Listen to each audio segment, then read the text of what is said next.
أهلا وسهلا. أهلا جهاد. Good afternoon, everyone. It's always pleasure to welcome you at the annual meetings or the spring meetings.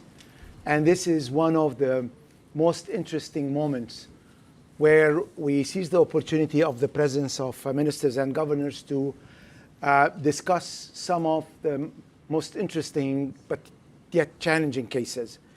It gives me great pleasure and honor to welcome you here at the annual meetings, Mr. Minister. Thank you. You're an old friend, and therefore we will have the opportunity to seize the moment to discuss and in an open way some of the key issues that your country is facing. We are not only welcoming you as minister, but we're welcoming Syria back after at least 15 years of absence. Of course, you are taking over a very challenging responsibility. This is the least to say, but also very exciting at that moment in charting the course of Syria's future, rebuilding institutions, and also bringing confidence back. Confidence to the Syrians, to the friends of Syria, and also to the international community who has gathered in the last few months to provide support to Syria. You're very well known in the institution. You've been a partner when you were at the Arab Monetary Fund.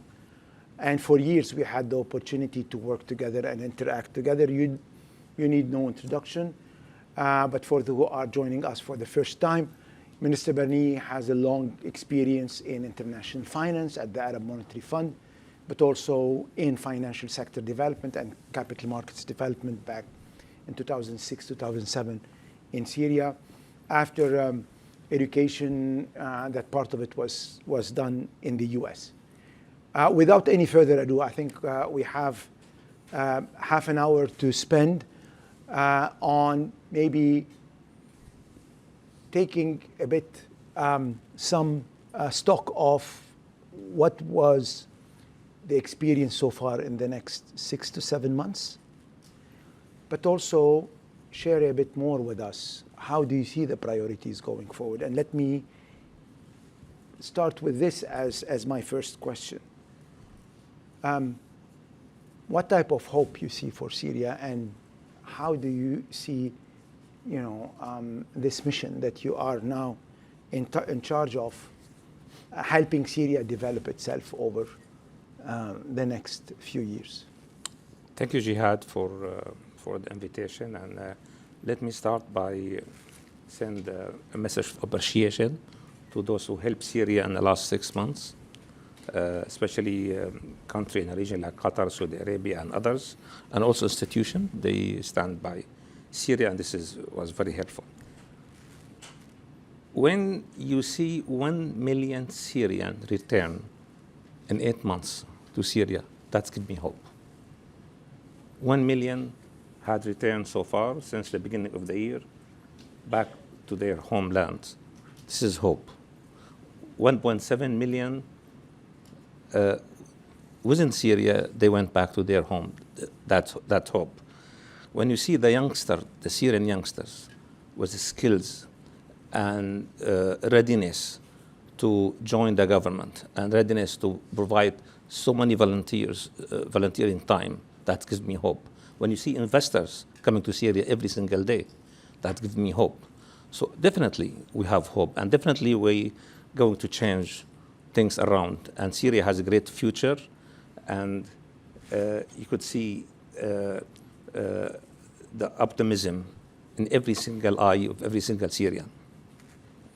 Thank you very much. Let's move to the most concrete stuff. Okay, now you're Minister of Finance over a ministry that lacks resources, absolutely, capabilities. In terms of the main challenges that you are dealing with, I know there are many, but if you want to rank the top 5 of them that you are spending most of your time dealing with. The most important one is to restore confidence and trust with the public and with the private sectors. We have a legacy of mistrust between the government especially the Ministry of Finance.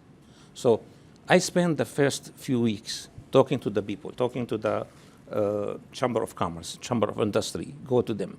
We tried and will continue to try to build data trust with the private sector and civil society. Second challenge, to restore fiscal credibility. You've been a minister, I know, and you know how much this is a difficult task. How to move from general subsidies to target subsidies is another big challenge. How to achieve fiscal discipline at the same time, meet the need of the people and meet the need of the basic services of Syrians. This is a huge challenge. How to fight corruption and where salaries are less than $100. These are the huge challenges that we are facing. How to create transparency, how to capacity building training, and how to create skills that you need to move forward with the reforms. These are big challenges. And in terms of Ministry of Finance per se, you have to deal with the immediate needs, and you have to do the transformation of the ministry. Let's focus first on the immediate needs. What are the needs that you are trying to address in the first year of this government? You have public financial management. This is extremely important to enhance and strengthen our public financial management, budget preparation, spending, and so on. This is extremely, we had nothing in terms of capacity. Second, taxation. We have the most complicated and tax systems. 33 type of taxes. 33. Now we are trying to move to 3 or 4 to simplify, easy to understand, easy to implement, very clear, competitive, fair tax system. And this is a big thing that we have been achieved so far. Debt burden as well. You know that Syria that has a huge debt, and we are trying to reach a settlement with the creditor. Those are immediate things for me: the debt, the taxation reform, public debt, public financial management, and also SOEs. We have a huge number of government-owned enterprises, and are mismanaged, generate very little revenue, and reforming this public entity is another huge challenge that is taking a priority for my ministry now. Syria will need for reconstruction multi-billion dollars, of course, of financing. What is the role of the Ministry of Finance going to be in this big exercise of bringing infrastructure back, address social needs, and in addition to bringing stability back? And what are I would say, what is the framework that Syria is considering for the reconstruction? And how do you see the priorities? Of course, the reconstruction is huge. I think we need tens of billions of dollars. Do you have any assessment so far of no, I mean, you could the immediate needs? If you could see the report from the World Bank or from your institution, 200 billion, 70 billion, 100 billion, but these numbers mean less to me. We don't look at numbers. We are reforming our economy without thinking about numbers. Otherwise, it will be an extremely difficult task. Nevertheless, in our budget, I said to my fellow ministers, we will not finance any project that private sector can do. So we will not compete with the private sectors. All sectors and all mega projects are available for the private sector and private investment. So the philosophy is the following. We would like to see the private sector take the lead of the economic growth. We would like to see foreign investors taking the lead in terms of providing this reconstruction project. From the budget, we cannot. We will not finance any investment project for now because we need to make sure that we have fiscal discipline. Nevertheless, we are trying to we created the Syrian Development Fund. And that fund, the main purpose of the fund is to finance infrastructure project and reconstruction. And we are also trying with the World Bank to launch another fund, trust fund, multi-donor trust fund, where we can get some support from the donor countries and donor institutions. Mr. Minister, we all know that in those big infrastructure transformations, the strength of institutions and institutional framework is key.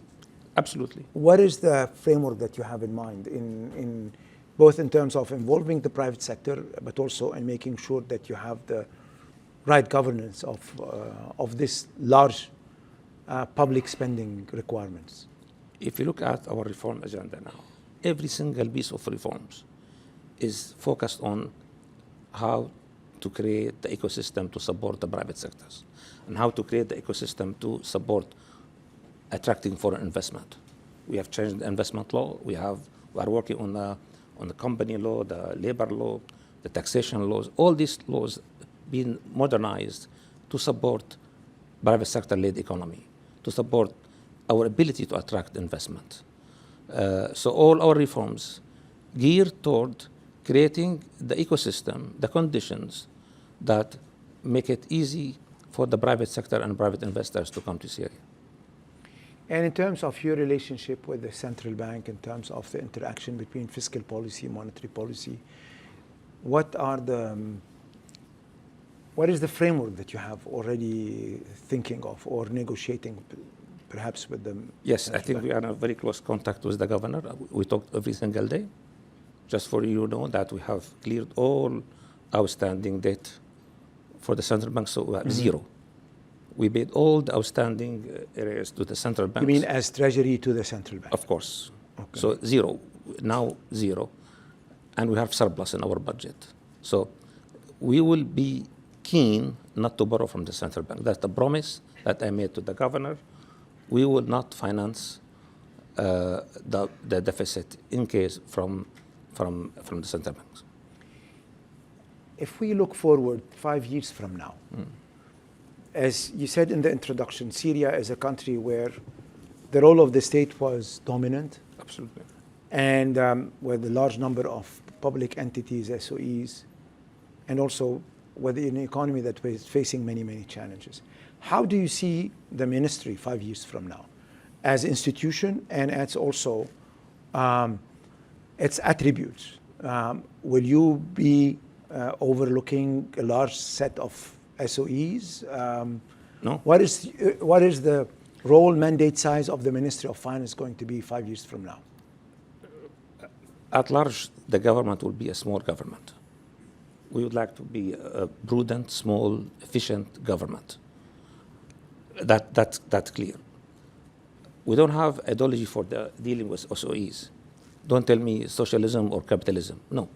We will deal case by case basis. We are working on a due diligence for every single SOE in Syria, and based on that due diligence, we will see what is the best scenario to deal with this company, whether it's merging, whether it's changing the business model, or whether selling. So we have no ideology in this, but definitely you will see a smaller government and a smaller budget. Smaller government, smaller budget. It means that in terms of financing the reconstruction, international support will play an important role. Of course. I mean. Could you tell us a bit more about regional and international support? Yes, I think you've seen all that the investment coming from the Saudis and the Qataris and others. We have our own fund, the Syrian Development Fund, and trying to mobilize saving and investment. And also we're going to create, with the support of the international community and our regional friends and partners, a multi-donor trust fund that will govern, not by Syrian government, by international organization and regional organization, to focus on financing mega projects and infrastructures. Interesting. In an hour, I think in 1 hour, we will have an important discussion on how to succeed in post-conflict. It will be at the atrium, and I would invite everyone here to join. And this is the result of a research we did in the department that shows that institutions, fiscal discipline, and strong international financial support are key elements in increasing the success ratio. How do you see yourself on those? Are you comfortable that you are moving forward with those three legs? We are counting on fiscal discipline as the first condition. We are counting on ourselves and our physical discipline before any other things. I'm not sure that we will be attracting enough investment. I'm not sure we will be attracting enough support. That's why we rely on our support. We rely on our Syrians and our physical discipline. This is the first and the most. Very interesting. You mentioned that you're relying on the Syrians. Syria has a very strong diaspora. Yes. Well-educated, successful. What is the framework within which you think that the contribution of those financially, but also intellectually, could take shape? Yes, I think we are trying to create a sort of schemes where to allow those to contribute more to the economy. And we've seen, if you look at the Syrian community in DC, how much they are supportive. You could see the Syrian community in Europe, in the GCC. We receive so many calls and emails every single day. They are willing to support. They would like to participate, but they need the right framework. They need the right schemes, the right tools, instruments. And that's what we're trying to do. Excellent. One of the issues that I know that we have discussed and you were working on is the whole issue of sanctions. Sanctions have been, over the last 15 years and even before that, one of the main impediments to attract investment. How do you see through your discussions, negotiations, that the whole issue of sanction removal is going to be fast or maybe... Sanctions are behind us. Can you tell us a bit more about that? It's just behind us. We are not using sanction as an excuse not to move. Okay. We are not using it as excuse not to reform. It's behind us. So we will be moving ahead without saying, oh, we have sanction, we're going to do this. We are not doing this because of, no, we are moving ahead. I know there are some measures left with Yisr Act, which is supposed to be hopefully by the end of the year. But sanctions is behind us, and our reforms are moving ahead without looking back at the sanctions. Excellent. Tell me a bit more about the financial sector. How do you see the role of the financial sector in the whole process of, on one hand, increasing capacity to attract investment and to finance the economy, but also for financial inclusion, especially in a country where inflation was extremely high? I think our financial sector needs a lot of help. Now we are conducting a gap assessment, a detailed gap assessment on the banking sector and on the non-banking financial sectors. We have a detailed, huge reform agenda for the capital market and for the insurance sectors. We believe that our financial sector in the coming years will play a major role in financing development and providing the support for the private sectors. And are you planning also to use the capital markets? Of course. Now, if you look at our capital market, very thin, but we have a detailed plan with the support of, partnership with the Tadawul in Saudi Arabia. The plan is to upgrade our market to emerging market levels within 8 years. Of course, we're going to issue new regulations by next month or the month after, that will open up the capital market to foreign investors, that will allow more company to be in the market, that will more instrument and new business rules. Syria, very interesting. Syria is back as an active participant in the region. How do you see Syria's role as part of the regional development, part of the different economic corridors? Where do you see Syria playing? Syria's geopolitics, it's strategic. So we will contribute to the stability and prosperity of the regions. We would like to be a major player in the prosperity of the region, given our geopolitics. And if you see what we are doing now with Jordan, with GCC, with Iraq, with Lebanon, with Turkey, so Syria will play a major role for the trading in the region, and we will contribute to the stability of the region.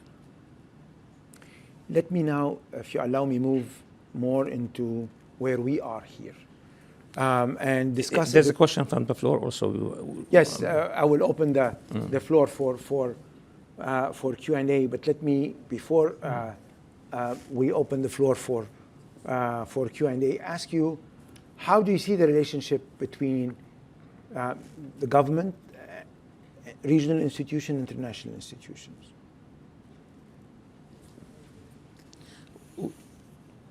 I mean, I think you should answer that question from your end. We are open to cooperation with all regional and international organizations. Of course, we have some that need to be cleared up, but we are on talk with Islamic Bank or regional institutions, IMF, World Bank, and we believe they have a major role to help. Without you, Jihad, and without other IFIs, we cannot move ahead. But if we are slow, we will move without you. Excellent. Thank you very much. Let me open the floor for questions. I have, I don't know if we have a mic that we can share with the audience. I think the mic is here. I have to, yes, please. Yes, yes, your neighbor. He was the first to raise his hand.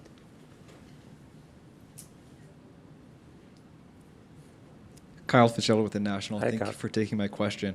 So on the idea that sanctions are now behind you and you're working on reforms, could you speak a little bit about how your ministry is speaking with U.S. regulators as well as global regulators to ensure that businesses and banks remain compliant and sort of support anti-money laundering and counterterrorism financing efforts? Thank you. Thank you. Maybe we can take a couple of questions. And I can answer that quickly if you want. Oh, go ahead. Yes, please. I think yes. Our relationship with the... He will answer the question. Yes, yeah. We have a good relationship with the U.S. regulator. That's your question. We have developed a national strategy for MLCFT. It's been discussed with the U.S. Treasury, discussed with the IMF, and this strategy is to ensure that we have highest integrity in our financial sector and financial systems, and we are sure that Syria will be out of the gray list of FATF very soon. So we have a strategy, we have a plan, and we are working on it. This is between the Ministry of Finance and central banks. And the strategy is supported by the U.S. Treasury. We are in close contact. In fact, we talk every single week. Thank you very much. Sir, please. Mohammed Zimam, former governor of Central Bank of Yemen. Congratulations, Dr. Thank Yisr you. Mohammed. Given the urgent need of reconstruction of Syria, what's your priority for reconstruction, institutions as well as infrastructure? This is one. The second side, what kind of monetary policy, I know you are a monetary person before physical, what kind of monetary policy you are either planning or thinking to design during the construction and post the construction? Thank you. Okay, let me take all the questions. You want, maybe we could take a couple of questions. I see a hand here and I see a hand there. Yes, please. UAE.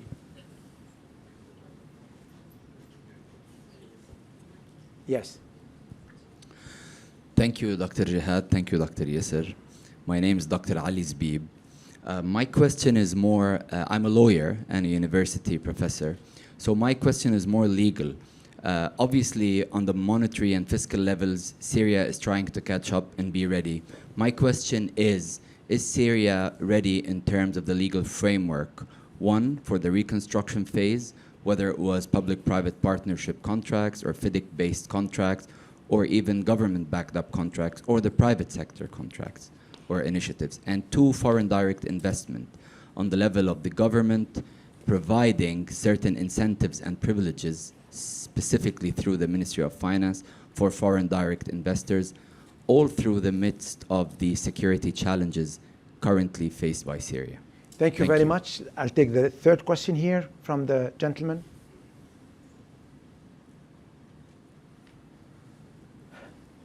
Lu'ay al-Humsi, U.S. Syria Business Council was established here in Washington, D.C. after the fall of Assad regime. Can I ask Dr. Jihad the question, please, if I may?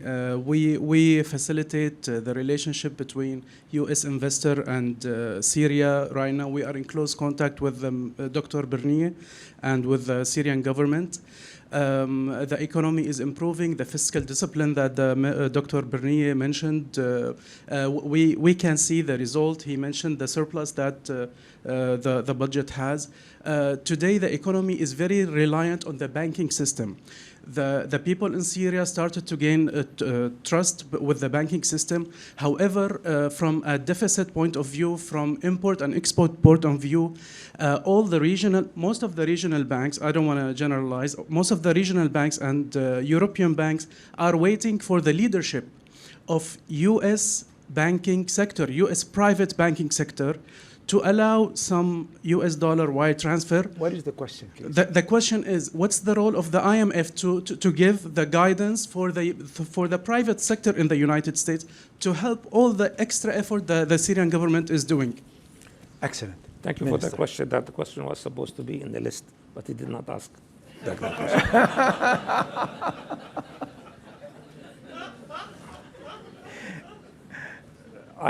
IMF has a big role to play, but they are not playing that role so far. But let me go to related to the FDI.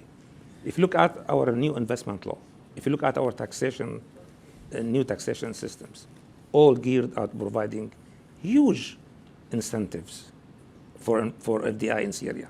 So many sectors that tax is zero.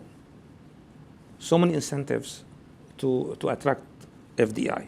As for the legal infrastructure, like the private-public partnership and so on, it's undergoing. It's being rebuilt now. It's not 100% finalized, but we need some time.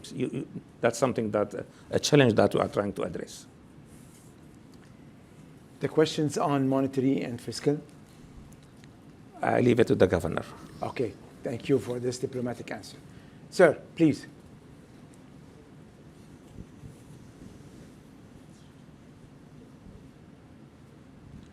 Samir Trabilsi, Professor of Accounting and Governance, Brock University, Canada. First, congratulations on the great work that you guys are undertaking. We're so proud of you. Thank you. There is some research that show that institutional investors, they shy away from countries that have poor governance and low level of transparency. And my question is, that go along with Dr. Jihad, what is it that you're going to plan to do next year in terms of governance reform and boosting the level of transparency so this FDI say, okay, we can go there and invest, and we're pretty sure that we're going to get our return back. Thank you.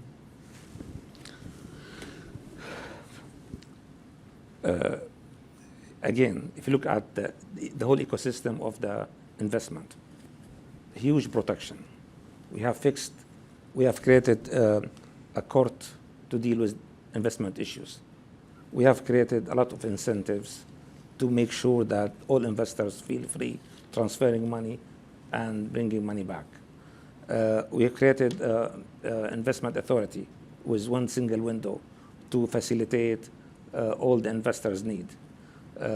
So all our work, all the ministries, all the authorities, all of us are working to make sure that we have the ecosystem that's very attractive to the investors. I know confidence takes time. I know things that might take time to build that trust, but we are going that direction. If you look at our transparency, now every single regulation, we issue it for public consultation. We have nothing to hide. Starting once the budget being approved, you will see every single month a full financial report to show every single penny in and out. So you are seeking transparency. You are seeking simplifying things. We are seeking building a good governance, fighting corruption every single day. Today, we have a budget surplus. We achieve that by just fighting corruptions. So fighting corruption is the big things. But we still, the road ahead of us is very long. You cannot fight corruption and salary are still minimum. So what I'm trying to say, today is better than yesterday, and tomorrow will be better than today. And I'm sure one day everybody will realize that Syria is a good place to invest. My message is, do not wait. Do not wait to see everything is perfect. It will take quite some time, but then the opportunity will be missed. I don't know if we have time for more. Do we have time? One more question. I see a hand back. Yes. Yes, please. Yes, please. Very much, Excellencies. Thank you, sir. It's really a pleasure to hear what is happening and how you're moving on Syria. And we're close and we feel it. But my question to you is that with all the positive things that you have mentioned, Syria is a big country, and I'm talking from a national country perspective without going into the politics of it, looking at central versus decentralized and regional developments. You have a lot of governorates and they have a lot of resources. So are these steps also considered at the decentralized level, especially in what relates to building human capital, to opening up an enabling environment for private sector investment, and definitely working on sectors that are productive and could be really picked up as a quick hanging fruit? Thank you. Thank you very much. And this is the last question that we are going to take. His Excellency will have a few minutes after to answer bilaterally your questions. Yes, this is an extremely important question.